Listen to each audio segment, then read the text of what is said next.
नमस्कार, मैं हूं सानिया और आप देख रहे हैं डे न्यूज। खबरों की शुरुआत करने से पहले आइए एक नजर डालते हैं उन खबरों पर जो बनी है आज की सुर्खियां।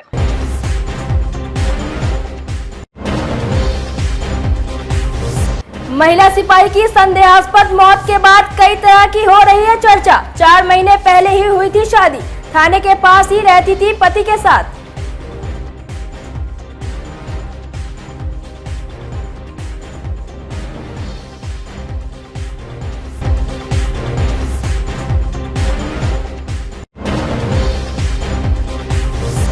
जहरीली शराब से हुई मौत के बाद से काफी एक्टिव है मुजफ्फरपुर पुलिस। लगातार की जा रही है शराब के अड्डों पर छापेमारी।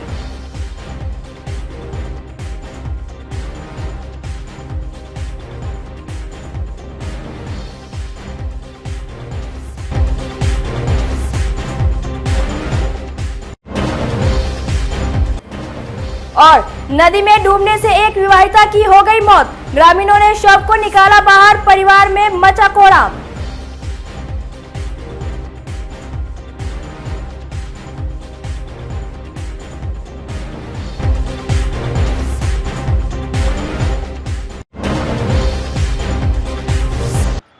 तो ये थी आज की सुर्खियां और अब खबरें विस्तार से। मुजफ्फरपुर से एक बेहद चौंकाने वाली खबर सामने आई है, जहां एक महिला सिपाही ने आत्महत्या कर ली। गायघाट थाना के बेनीबाद ओपी में तैनात महिला सिपाही गुंजन कुमारी ने फंदे से लटक कर अपनी जान दे दी। गुंजन बेनीबाद में ही अपने पति के साथ किराए के मकान में रहती थी। महिला सिपाही की आत्महत्या के बाद इलाके में हड़कंप मच गया। थाना के लोग हैरान हैं। बताया गया कि गुंजन 2018 बैच की सिपाही थी। 4 महीने पहले ही उसकी शादी हुई थी। स्थानीय लोगों को जब घटना की सूचना मिली तो उसे आनंद फानन में गायघाट पीएससी में भर्ती कराया, जहां डॉक्टरों ने उसे देखते ही मृत घोषित कर दिया। 2 बजे के करीब उनके पति द्वारा थानाध्यक्ष को सूचना दी गई कि उनकी पत्नी की अचानक जो है तबीयत ख़राब हो गई है। तो थाने से वो अपना थाने से यहाँ प्राइवेट मकान में रहते हैं पास में। वो शादीशुदा भी हाल ही में 3-4 महीने पहले शादी हुई है। उनके हस्बैंड कटिहार में रहते हैं, वो आते रहते हैं बराबर। तो थाने को सूचना दी गई तो वो अपना हॉस्पिटल भी लेके चले गए पीएससी गायघाट। यहाँ से थाने से भी लोग गए पीछे से, तो वहाँ पे जाने पे जो है तब तक उनकी मृत्यु हो चुकी थी। फिर यहाँ पे भी घर पे भी आके देखा गया, एक सिंगल कमरा है, उसी में दोनों हस्बैंड वाइफ रहते हैं। प्रथम दृष्टया तो वैसा भी कुछ प्रतीत नहीं हो रहा है। उनके परिवार वालों को भी सूचना दे दी गई है और हम लोग जो है जांच कर रहे हैं इसमें जो है। इसमें क्या समझ में आ रहा है सर? क्या अभी तो कुछ स्पष्ट नहीं हो पा रहा है। उनके पति से भी पूछताछ की गई है तो कुछ स्पष्ट नहीं हो पा रहा है। हो सकता है और कोई पारिवारिक कुछ बातचीत हो। अभी परिवार वाले लोग आ रहे हैं, उनके परिजन आ रहे हैं, वो आते हैं। हो सकता है उनके भी नॉलेज में कुछ ऐसी बातें हों, तो अभी तो कुछ स्पष्ट नहीं है। फ़िलहाल सूचना दे दी गई है और उनके शव को जो है एसकेएमसीएच भेजा जा रहा है। मुजफ्फरपुर में लगातार डेंगू के केस में इजाफा हो रहा है। जिला स्वास्थ्य समिति और नगर निगम के नियमित फॉगिंग के दावों के बीच हाल ये है। 15 सितंबर को डेंगू का 50वां केस मिला था। वहीं मात्र 12 दिनों में ये आंकड़ा बढ़कर बुधवार को 113 हो गया है। डेंगू को लेकर जहां फॉगिंग कराई जा रही है, वहां से भी केस मिल रहे हैं। मुजफ्फरपुर के 2 प्रखंड बंद्रा और मुरौल में अब तक एक भी डेंगू के मरीज नहीं मिले हैं। वहीं 16 में से 14 प्रखंडों में डेंगू के मरीज मिल चुके हैं। सबसे अधिक मरीज कांटी और मुशहरी प्रखंड से मिले हैं। औराई में 4, कटरा में 3, बोझा में 7, गायघाट में 4, कांटी में 18, कुटनी में 4, मोतीपुर में 7, मुशहरी में 29, मीनापुर में 13, मड़वन में 2, पारू में 2, सकरा में 2, साहिबगंज में 3 और सरैया में 3 मरीज मिले हैं। वहीं शहरी क्षेत्र में अब तक 12 डेंगू के मरीज मिले हैं। कुल मरीजों की संख्या 113 के पार हो गई है, जिसमें एक मरीज चिकनगुनिया का भी है। आज की तारीख में डेंगू के 15 नए केस प्रतिवेदित हुए हैं, जिसमें से 7 मुशहरी के हैं और एक अर्बन एरिया और मुसहरी को मिला के 7 और एक 8 केस मतलब मुसहरी एरिया से हुए हैं।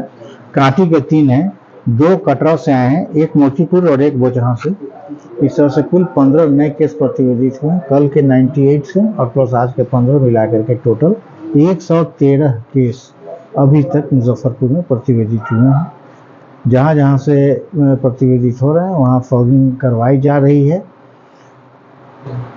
शहर में हर जगह टेमीफॉस का फॉगिंग चल रहा है। सबसे ज़्यादा मामले से मुसहरी और कांटी, चूँकि ये शहर से लगा हुआ इलाका है इसलिए अधिकतर केसेस संबंधित क्षेत्र से आ रहे हैं। शहरी क्षेत्र से मात्र 1 ही पेशेंट है। शहरी क्षेत्र से टोटल 12-14 पेशेंट हो गए होंगे टोटल अभी से देखा जाए तो। आज की तारीख में शहरी क्षेत्र से 1 ही केस था, जो 15 है उसमें से 1 है। दोनों ही प्रखंड हाई रिस्क में देखे जा रहे हैं, इसको लेकर स्वास्थ्य विभाग की क्या तैयारी? कांटी तो पूर्व में भी था, वहाँ भी फॉगिंग करवाया गया है। स्कूलों में बच्चों को इसकी ट्रेनिंग और ये दिया जा रहा है। इन लोगों को प्रचार प्रसार के रूप में हमारे संबंधित स्टाफ जाते हैं, वहाँ पे बच्चों को बताते हैं कि इसका कैसे बचाव करना है, कैसे साफ सफाई के लिए ये करना है। पानी को अपने इलाके में जमने ना दें, अगर जम गए तो उस गड्ढे को भरने की कोशिश करें, और नहीं तो टेमीफॉस वगैरह या कोई भी ऑयली चीज़ जैसे मिट्टी का तेल हो गया या जला हुआ डीजल हो गया, हफ्ते में 2 बार अगर यदि 10 से 15 ml उसमें डाल दिया जाता है तो उसके जो ये होते मच्छर जो पनपते हैं लार्वा, उस लार्वा को मारने में सहूलियत होगी और मच्छर की संख्या कम होगी। मेडिकल में मरीजों की संख्या कितनी है? मेडिकल में मरीजों की संख्या कुल 54 मरीज अभी तक वहाँ पे एडमिशन लिए थे, जिसमें से 45 को ऑलरेडी डिस्चार्ज किया जा चुका है और आज की तारीख में 9 केस वहाँ पे एडमिट है। ये साहब के ये में बहुत अच्छी व्यवस्था की गई है। 10 बेड हमारे मच्छरदानी युक्त हैं, दवाएं उपलब्ध हैं, हर तरह की सुविधा यहाँ उपलब्ध है। लेकिन बेड सारे हमारे अभी ब्लैंक हैं, खाली पड़े हुए हैं। तो इसमें हम जनता से आपके माध्यम से अनुरोध करेंगे कि यहाँ सारी व्यवस्थाएं हैं, आपको वो सुविधाएं जो इस मर्ज के लिए चाहिए वो उपलब्ध है। कृपया अगर यदि आप समझते हैं कि हमको एडमिशन की ज़रूरत है तो आप सदर हॉस्पिटल में आइए। डेंगू वार्ड 10 बेड का यहाँ पे पूर्ण तरह से सुसज्जित है। पीएससी वगैरह में भी बेड वगैरह की व्यवस्था? पीएससी में 2 बेड की व्यवस्था की गई है, मच्छरदानी युक्त, वो वहाँ पे। मुसहरी में इतने ज़्यादा मामले आने के बावजूद सर मुसहरी में मच्छरदानी का उठाव नहीं किया जा रहा? मच्छरदानी के लिए वहाँ पे उठाव प्रभारी से और हेल्थ मैनेजर से किया जा चुका है 2 बार। आज हमको उम्मीद है कि वो लोग लेकर के चले जाएंगे, और नहीं तो फिर इसकी सूचना स्टेटस तक भेजी जाएगी।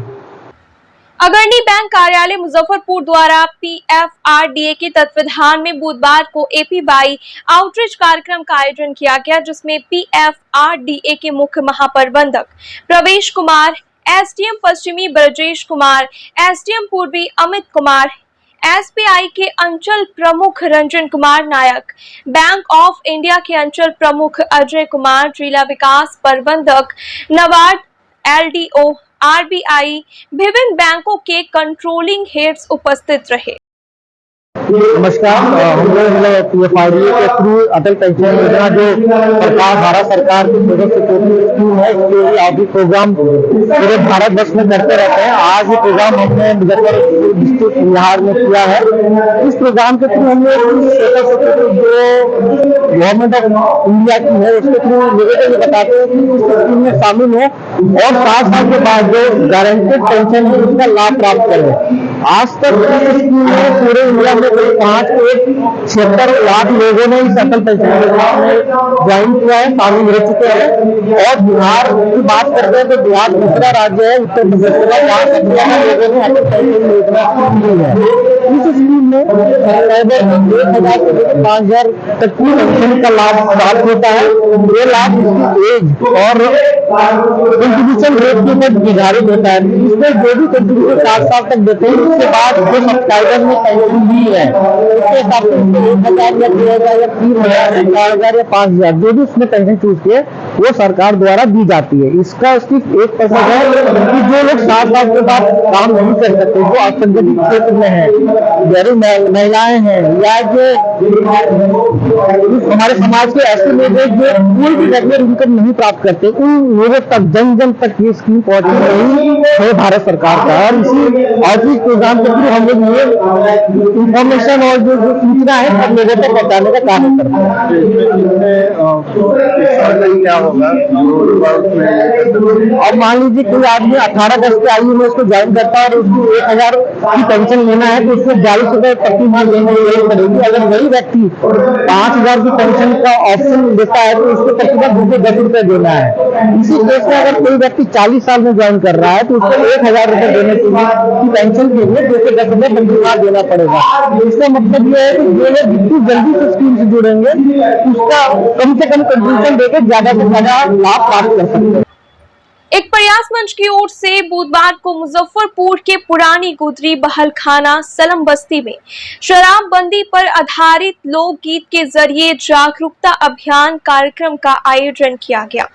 मंच के संस्थापक संजय रजक ने कहा कि लोकगीत में बताया गया कि जब एक व्यक्ति नशा करता है तो अपने साथ पूरे परिवार को परेशान कर देता है, साथ ही आपसी झगड़े, सड़क दुर्घटनाएं भी होती है, बच्चों की पढ़ाई पर असर पड़ता है, स्वास्थ्य भी खराब हो जाता है। इंसान अगर नशा करना छोड़ दे तो वह अपने परिवार के साथ सुख शांति से रह सकता है। कार्यक्रम में संजू मलिक, किरण देवी, पार्वती देवी, रधिया देवी, चिंता देवी, नीनिया देवी, अमर मलिक, राजेश मलिक एवं बस्ती के अन्य लोग उपस्थित रहे।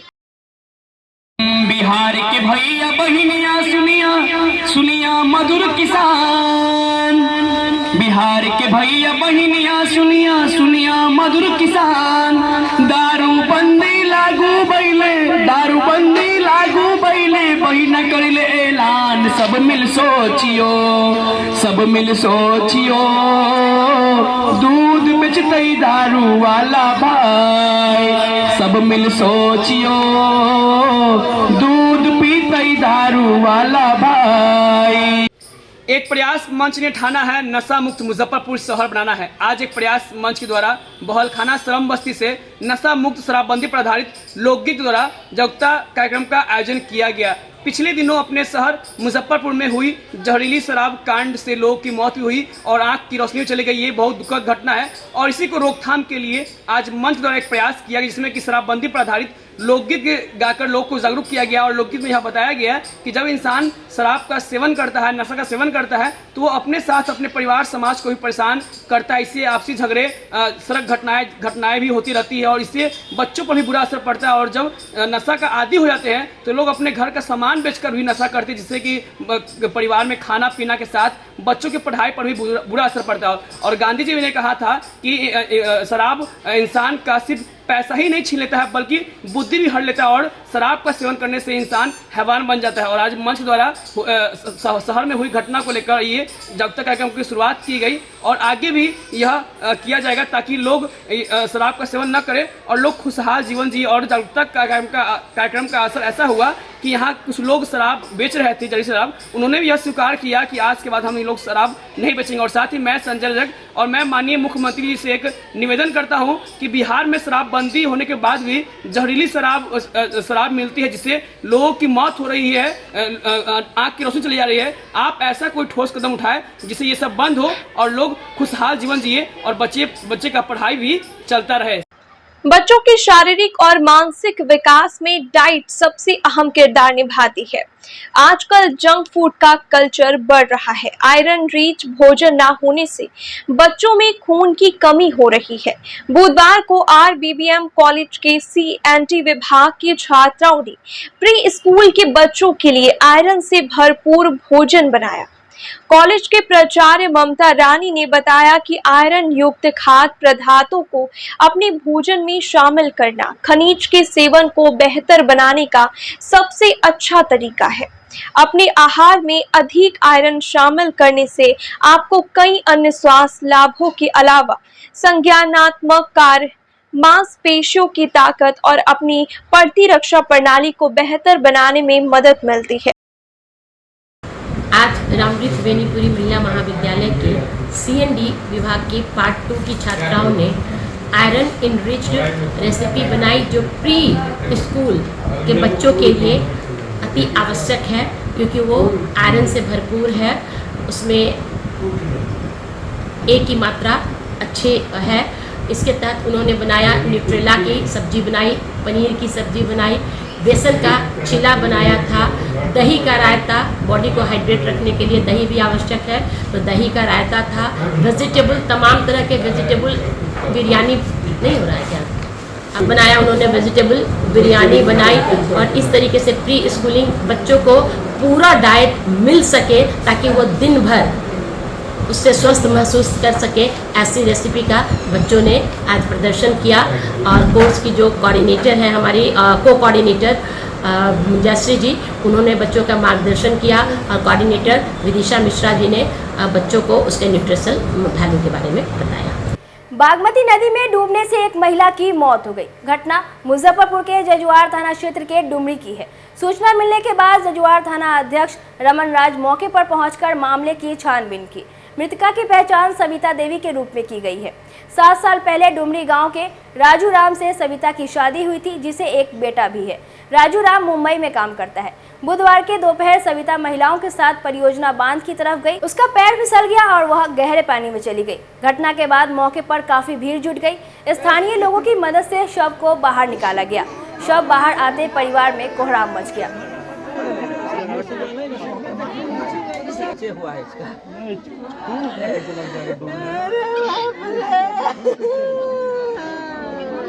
हाँ 12 बजे निकला। क्या चीज के लिए? तो हम कहते हम घास ला कलक हमरा के मामी से बउआ के धर हम करे धैले के घराड़ी पर छी। तो मान जाल के देखत रहली है। चुपचाप सने साथ में निकल के घास लगे। हमें तो ना मत कहलिए, हम से मैं से पसंद फलते हम नहीं होते कहलिए। हम तो सब लड़का कह आला सा के पुतो डूब गेला तो हम करे कैसे तब घास करत रहला तो घर कुछ निकला। कितना उम्र रहल ओकर? इतने में जे दामाद जे लड़की के पति जे है से प्रदेश से फोन करा जे अपना सासू के पास जे मम्मी जे सुविता जे डूब गेलक तो कैसे डूबलक है, जे हमरा पता न जे कैसे डूबलक हो से सबके साथ में 2-4 गो औरत है, उसको साथ में गया है जे डूब गया, जे 1 घंटा के खोज रहा है, जो नहीं मिल रहा है। तो मम्मी जाओ अपना घर जाओ जे माँ सुविता के देखने के लिए। तो हम सब गाड़ी रिजर्व अपनी कैली है, चट्टे अलिए तो यहाँ पर घर पर कोई न था, ना कोई बताने वाला है। तो हम टोला आदमी से पूछे जे कहाँ पर है, तो बताए हैं तो जा रहे हैं नदी पर। तो उधर से खटिया पर लद ले लाश के लिए आता है। अच्छा, मवेशी है अभी नहीं देखे है जो है कि नहीं। कितना उम्र था उसका लड़की का? 35 होता है। जहरीली शराब से मुजफ्फरपुर में 2 लोगों की मौत और 2 लोगों की आंखों की रोशनी जाने के बाद से पुलिस काफी तत्पर दिख रही है। लगातार शराब के ठिकानों पर छापेमारी की जा रही है। बुधवार को सदर थाना अध्यक्ष कुंदन कुमार के नेतृत्व में दिघरा इलाके में छापेमारी की गई। पुलिस को आते देख तस्कर भाग निकले। छापेमारी के दौरान पुलिस ने मौके से जहरीली शराब का पदार्थ बरामद किया है। थाना अध्यक्ष कुंदन कुमार ने बताया कि सूचना मिली थी कि दुर्गा मंदिर के पीछे कुछ लोग शराब का उत्पादन करते हैं। उसी के सत्यापन में यहां छापेमारी की गई। आज हम लोग दीवार गश्ती के क्रम में बैंक चेकिंग कर रहे थे। बैंक चेकिंग के क्रम में ही कुछ गुप्तचर द्वारा बताया गया कि दिघरा दुर्गा मंदिर के पीछे लीची गाछी है, वहाँ पर लक्ष्मी दास नाम करके कोई कारोबारी है जो चोरी छिपे जो है कहीं से चुलाई शराब मंगवा करके पिलाने और बेचने का काम करता है। उस सूचना पर सत्यापन के लिए आए यहाँ, छापेमारी की है। लेकिन हम लोग को देख करके जो लक्ष्मी दास भागने में सफल रहा, लेकिन जब वो जहाँ पर पिलाने और बेचने की बात है वहाँ हम लोग सर्च किए अगल बगल में, तो झोपड़ी के पास से एक लगभग 2 लीटर वाला गैलन में हरा रंग का बोतल है, उसमें लगभग 700 ml के आसपास के शराब बरामद हुआ है। लगातार सर इस तरह की घटनाएं हो रही है, बावजूद इसके शराब कारोबारी मानने को तैयार नहीं है, तो क्या कुछ अभियान विशेष चला जा रहा है? प्रशासन को जैसे ही सूचना मिलता है कि अमुक क्षेत्र में यहाँ शराब बेचने की सूचना है, उक्त स्थिति में हम लोग जो है वहाँ छापेमारी करके त्वरित कार्रवाई करते हैं और धंधेबाज भी पकड़े जा रहे हैं, बरामद भी हो रहा है। जो भागने में फरार हो जाते हैं उनको हम लोग फिर अरेस्ट कर करके जेल भेजते हैं। अपने थाना क्षेत्र के आम जनों के लिए क्या कुछ संदेश रहेगा लोग? सबसे बड़ा ये संदेश रहेगा कि शराब से संबंधित मामले और अपराध से संबंधित मामले में सदर थाना जितना हो सके सख्ती से पेश आएगी और किसी को इसमें वेट नहीं दिया जाएगा और किसी से कंप्रोमाइज नहीं किया जाएगा। सख्ती से सख्त कार्रवाई किया जाएगा। बिहार विद्यालय रसोइया यूनियन ने बुधवार को मुजफ्फरपुर कलेक्ट्रेट में जमकर प्रदर्शन किया। खुदीराम बोस स्मारक स्थल से रसोइयों का विशाल जुलूस निकाला गया। रसोइयों ने सरकारी कर्मचारी का दर्जा देने, 22,000 मासिक वेतन लागू करने, पीएफ पेंशन और सामाजिक सुरक्षा लागू करने सहित विभिन्न मांगों को जल्द से जल्द मुहैया कराने की बात कही। नेताओं ने कहा कि राज्य सरकार विकास का ढिंढोरा पीट रही है, लेकिन सरकारी विद्यालयों में रसोइयों के पद पर कार्यरत महिला एवं पुरुष रसोइयों का न्यूनतम मजदूरी के छठे हिस्से से भी कम 1650 रुपये प्रति माह साल में 10 माह के लिए दिया जाता है। इसके खिलाफ 31 अक्टूबर को पटना के गर्दनीबाग में मुख्यमंत्री का घेराव किया जाएगा। उसके बाद भी मांगे नहीं माने जाने पर अनिश्चितकालीन हड़ताल किया जाएगा। मौके पर यूनियन के राज्य अध्यक्ष नरेश राम, राज्य सचिव सुनैना देवी सहित कई नेता मौजूद रहे। बिहार विद्यालय रसोइया यूनियन के तरफ से जिलाधिकारी के समक्ष हमारी रसोइया बहनें अपनी मांगों को लेकर के हम लोग यहाँ पहुँचे हैं। हमारा सेंट्रल ट्रेड यूनियन AIUTUC से संबंध है इसका। जो हमारी मांगे हैं, आज सरकार रसोइया को एक बंधुआ मजदूर बना करके छोड़ दिया है। स्कीम के तहत काम करती है। सरकार कहती है कि मध्याह्न भोजन स्कीम है, लेकिन कोई भी स्कीम 2, 4, 5 साल से ज़्यादा नहीं चलता है। ये 20 साल से काम कर रही है, 20 साल से ज़्यादा समय से काम कर रही है। ये हमारी मांग है कि रसोइया को अस्थाई कर्मचारी का, सरकारी कर्मचारी का दर्जा दिया जाए। इनका जो न्यूनतम मजदूरी है, जो सुप्रीम कोर्ट का आदेश है, वो कम से कम न्यूनतम मजदूरी 22,000 महीना लागू किया जाए। रसोइया को 12 महीना खटाया जाता है, लेकिन उसको मजदूरी 10 महीने का दिया जाता है। ये कहाँ का सरकार का न्याय है? इन मांगों पर सरकार को विचार करना चाहिए। और कितना कष्ट करके महिलाएं काम करती है, वो उनको कोई सुविधा नहीं दी जा रही है। जो रसोइया खाना बनाती है वो कभी जल जा रही है, कभी खाना गिर जा रहा है, कभी आग से उसका हाथ जल जा रहा है, लेकिन उसका इलाज का कोई प्रबंध सरकार नहीं कर रही है। आज भी लकड़ी पर खाना बनाया जा रहा है। आज भी लकड़ी पर खाना बनाने के लिए रसोइया मजबूर है। ये स्थिति हजारों हजार रसोइया को सरकार बहाल की है और इतने सालों से इस तरह से एक समाज में असमानता फैला के सरकार रखी है। हम लोग मांग करते हैं सरकार से कि जो हमारी बहनें काम कर रही है उनको वाजिब मजदूरी मिलना चाहिए। सरकारी कर्मचारी का दर्जा दिया जाना चाहिए। न्यूनतम मजदूरी सरकार लागू करे। हम लोगों का मांग है जो 1650 रुपये जो महीने मिलता है, उसमें क्या सरकार हमारे तरफ हम लोगों के लिए दोहरी नीति चाल चल रही है। अब 1600 रुपये में सरकार हमें ये जवाब दे कि हम कैसे जिएंगे। न जीने का रास्ता है, न मरने का रास्ता है। अब सरकार से हमें यही कहना है जो 1600 रुपये में हम क्या क्या खरीदेंगे। एक सिलेंडर और एक तेल मसाला भी पूर्ति नहीं होगा, भोजन कहाँ से आएगा, हमारे बच्चे की पढ़ाई लिखाई कहाँ से होगा, हम बीमार पड़ेंगे, हमारा इलाज कहाँ से होगा। ये सब मांग हम सरकार से मांग रहे हैं और कहती है सरकार जो हम महिला के लिए सशक्तिकरण बनाने जा रहे हैं। कैसे हम लोग सशक्त होंगे, इसका जवाब दे हमको सरकार। सशक्त पैसा से होगा ना। महिला के लिए कहते हैं कि इन लोगों को इससे पहले भी आंदोलन किए थे, क्या उस समय क्या बात हुई थी जिलाधिकारी से? जिलाधिकारी से बात तो होती है सामने, लेकिन उस पर कोई कार्रवाई नहीं की जाती है। उससे हम लोगों का निदान नहीं निकलता है, हम लोग निराश हो जाते हैं। मुजफ्फरपुर शहर के हृदय स्थलीय कल्याणी चौक स्थित पान दुकान से मोबाइल चोरी करते हुए एक महिला का वीडियो सोशल मीडिया पर तेजी से वायरल हो रहा है। एक युवक कुछ सामान ले रहा था और सामान लेने के बाद वह युवक अपना मोबाइल दुकान पर ही भूलकर चला गया। उसके बाद उस दुकान पर पहले से खड़ी एक महिला कुछ सामान ले रही थी। इसी बीच उस महिला को मोबाइल पर नजर पड़ी और चुराकर अपने पास रखते हुए वहां से तेजी से निकल गई। चोरी की गई मोबाइल मिठनपुरा थाना क्षेत्र के रामबाग मोहल्ले के कुंदन कुमार का है। मोबाइल चोरी की पूरी घटना पान दुकान में लगे सीसीटीवी कैमरे में कैद हो गई। घटना की जानकारी के बाद पुलिस सीसीटीवी फुटेज के आधार पर उस महिला की तलाश में जुट गई है। कुंदन ने बताया कि मोती झील में उसकी चूड़ी लहठी की दुकान है। मंगलवार की रात दुकान बंद करने के बाद कल्याणी चौक पर वह पान खाने के लिए रुका, वहां उसका मोबाइल छूट गया। जब वह वापस पान दुकान पर आया तो उसे मोबाइल नहीं मिला। तब दुकानदार का सीसीटीवी खंगाला गया जिसमें पूरी घटना कैद है।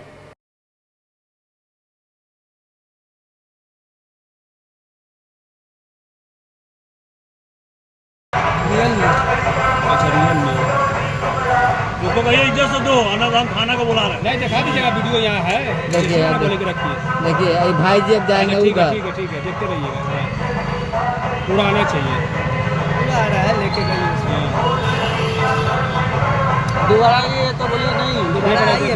हाँ, हम बोलबे किए वही खराब नहीं है। बोलबे किए कि वही लिए, वो मंदिर के लिए पान बना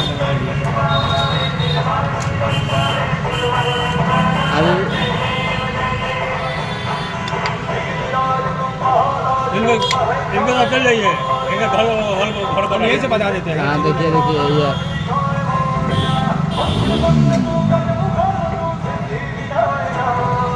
अपने पता चल जाएगा।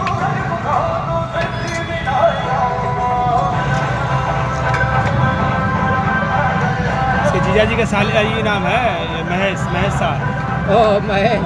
हाँ, उठाएगा तो पता चल ही जाएगा। अभी ध्यान के रहिए। ये देखिए मुतोपली, आप देखिए स्टाइल इसका कैसे उठाएगी मोबाइल। हो गया ना, समझ में आ गया ना। बस रुक जाइए, जाने दीजिए, सब कीजिए वीडियो। सामान नहीं लेकिन नहीं मानेगा ना, कहिएगा हम थाना को बुला रहे हैं, हम थाना को रिकॉर्डिंग दे रहे हैं, तो अपने समझ जाएगा। चलिए ओके कीजिए इसको। चलिए बंद कीजिए। ओके कीजिए। पान की दुकान पे गए थे कॉफ़ी लेने, वहीं पे काउंटर पे फ़ोन रखे। उसके बाद हम भूल गए, वहाँ से हम 10 कदम आगे बढ़ गए तो फिर याद आया कि फ़ोन मेरा छूट गया है। तो जब हम वापस आए तो फ़ोन नहीं था। बगल में एक कस्टमर थी, वो भी कुछ लेने आई थी, वही फ़ोन उठा के ले गई। फिर दुकान में कैमरा लगा था, उससे हम वीडियो रिकॉर्डिंग निकलवाए तो पता चला कि हाँ बगल की प्रोफेशनल के पास की कोई है, वही फ़ोन उठा के ले गई है। तो उसके घर गए तो उससे फ़ोन बोले देने, तो बोले नहीं हम नहीं लाए हैं। तो उसको वीडियो रिकॉर्डिंग दिखाएं तो एक्सेप्ट की। तो वहीं के दुकानदार को लेके गए थे तो वही मांगते लाख रुपया दुकान पर। मुजफ्फरपुर के बोचहा मैदापुर पंचायत भवन पर बुधवार को आयोजित जन संवाद कार्यक्रम का उद्घाटन डीएम प्रणव कुमार ने दीप प्रज्वलित कर किया। कार्यक्रम में स्वास्थ्य स्टॉल, मनरेगा स्टॉल, जीविका दीदियों के द्वारा बनाई गई सामग्री के स्टॉल के साथ सरकारी योजना से आम जनता को मिलने वाले सभी लाभ को स्टॉल के माध्यम से दिखाया गया। जन संवाद के दौरान डीएम प्रणव कुमार ने लोगों को सरकारी योजनाओं से अवगत कराया। वहीं ग्रामीणों ने अपनी समस्याओं को डीएम के समक्ष रखा। मौके पर civil surgeon doctor UC Sharma, DDC, DRC के साथ जिला के सभी वरीय अधिकारी मौजूद रहे। मुखिया पंकज कुमार ने बताया कि जनसंवाद से आम जनता को सरकारी योजनाओं की सही जानकारी प्राप्त हुई। प्रमुख साजन कुमार पासवान, मुखिया संघ अध्यक्ष पति सरोज सहनी के साथ प्रखंड के सभी मुखिया उपस्थित रहे। मीडिया के बंधुओं को सर्वप्रथम बधाई देता हूँ जो आपने इस जन संवाद कार्यक्रम में आप लोग प्रचार कर मुझे धन्य किए। जन संवाद कार्यक्रम सरकार की योजना है जनता से सीधे संवाद करना। सरकार की योजना धरातल पर उतरी है कि नहीं, उसको रिव्यू करने के लिए जिला प्रशासन द्वारा हमारे पंचायत में जन संवाद कार्यक्रम किया गया। इसके लिए मैं अपने तहे दिल से जिला प्रशासन का आभार व्यक्त करता हूँ। कार्यक्रम का आयोजन इस तरह से किया गया है पंचायतों में जो चल रही योजनाएं हैं उनके बारे में सभी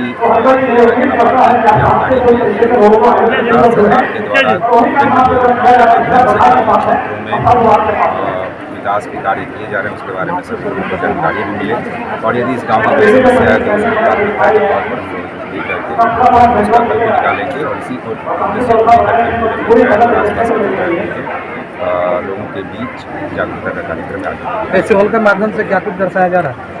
और स्टॉल मुख्य रूप से वैसे योजनाओं का लगा हुआ है जो मुख्य रूप से पब्लिक के से रिलेटेड है, जैसे राशन कार्ड की बात उस स्टॉल के माध्यम से भी पैम्फलेट्स के माध्यम से योजनाएँ चल रही हैं, इनके माध्यम से। सर, ये ब्लॉक वाइज होगा या पंचायत वाइज? ये लगातार चल रहा है, ये तो डिफरेंट ब्लॉक्स में पदाधिकारियों के माध्यम से चल रहा है, यहाँ पर आए। स्वराज्य पर्व के अवसर पर बाल गंगाधर तिलक के विचारों की प्रासंगिकता विषय पर आरडीएस कॉलेज में आयोजित राष्ट्रीय सेमिनार के मुख्य वक्ता और राजनीति शास्त्र के प्रोफेसर अनिल कुमार ओझा ने कहा कि अपनी लेखनी के कारण तिलक को बार बार राष्ट्रद्रोह की सजा भोगनी पड़ी। गांधी जी ने तिलक को आधुनिक भारत का निर्माण और जवाहरलाल नेहरू ने उन्हें भारतीय शांति का जनक कहा था। कॉलेज की प्राचार्य अमिता शाह ने सेमिनार में भाग लेने वाले विद्वान वक्ताओं, शोधकर्ताओं, प्राध्यापकों और विद्यार्थियों के प्रति धन्यवाद ज्ञापन किया।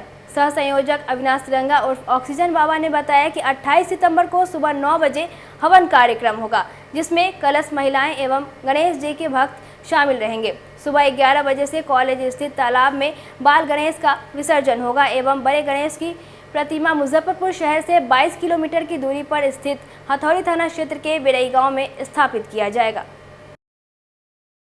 तिलक जी पर आज जो सेमिनार कराया जा रहा है, आप सामने देखिए, वहाँ लिखा हुआ भी है रिलेवेंस ऑफ लोकमान्य बाल गंगाधर तिलक थॉट्स। तो आज के सिनेरियो में, आज के डेट में बाल गंगाधर तिलक जो अपने कर्म के बल पर लोकमान्य तिलक के नाम से जाने गए, उनके थॉट्स को आज के सिनेरियो में बहुत ज़रूरत है। हमारे युवा पीढ़ियों के लिए, हमारे आने वाले समाज के बच्चों के लिए, समाज के हर प्राणियों के लिए बहुत ज़रूरी है, क्योंकि उन्होंने जो गणेशोत्सव शुरू कराया महाराष्ट्र में, वो गुलामी के पहले भी छत्रपति शिवाजी ने घर घर में गणेश जी की पूजा कराई थी। मैंने अपने स्पीच में भी कहा है, गणेश जी की पूजा क्यों कराई गई, क्योंकि गणेश जी बुद्धि के देवता हुए, और किनके द्वारा हुए, अपने पिता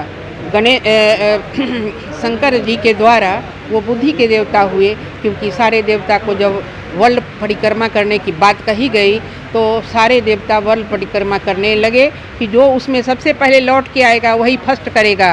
तो गणेश जी सबसे पहले आके बैठ गए। पूछा गया, जब सारे देवता लौट के आए तो हुआ कि आप ये सबसे पहले आप कैसे आ गए?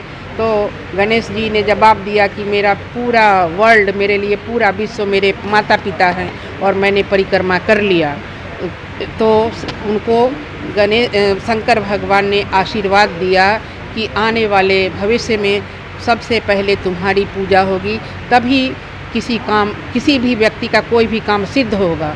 और तब से वो हमारे रिद्धि और सिद्धि के देवता, बुद्धि के देवता हैं। इस विद्या मंदिर में, महाविद्यालय एक विद्या मंदिर है, यहाँ पर बुद्धि के देवता का आगमन हुआ। क्यों हुआ? क्योंकि हमारे बैकबोन में हमारे लोकमान्य तिलक हैं।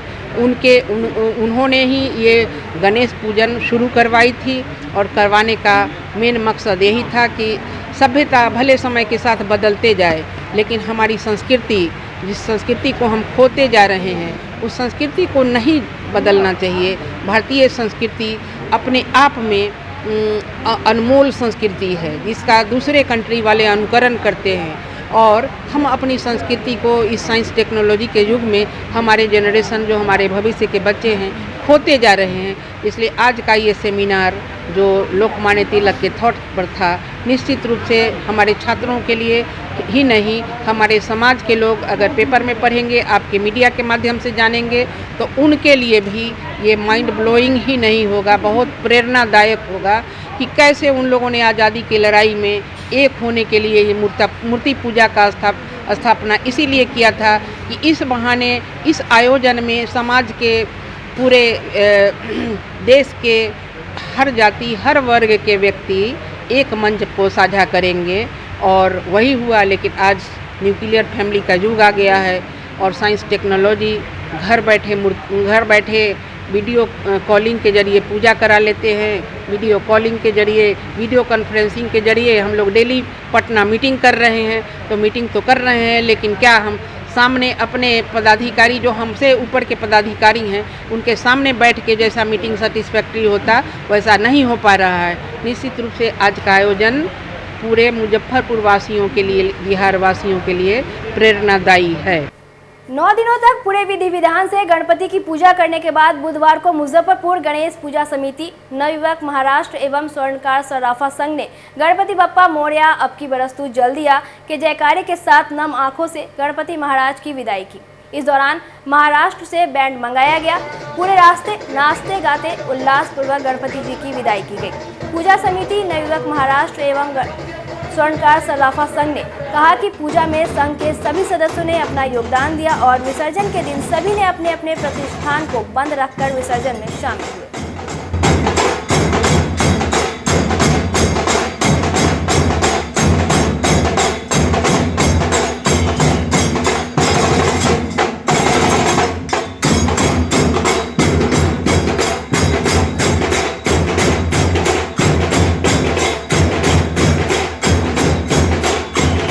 हुए महाराज जी का, गणेश बाबा का, गणपति बप्पा का विसर्जन भावी वेश से हम विसर्जन किया जा रहा है। तो उसी के उनके विसर्जन के स्थिति चलते हुए महाराष्ट्र से, मुंबई से बाजा आया हुआ है। तो यही सब यहाँ नया अंदर आज का 9वां दिन है। 9वां दिन के चलते विसर्जन कर रहे हैं। संगठन कौन सा है? श्री गणपति नवयुवक महाराष्ट्र स्वर्णकार सराफा संघ पूजा समिति है।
आज की खबरों में बस इतना ही। कल फिर मिलेंगे कुछ नई खबरों के साथ। तब तक के लिए डे न्यूज परिवार को दीजिए इजाजत। नमस्कार।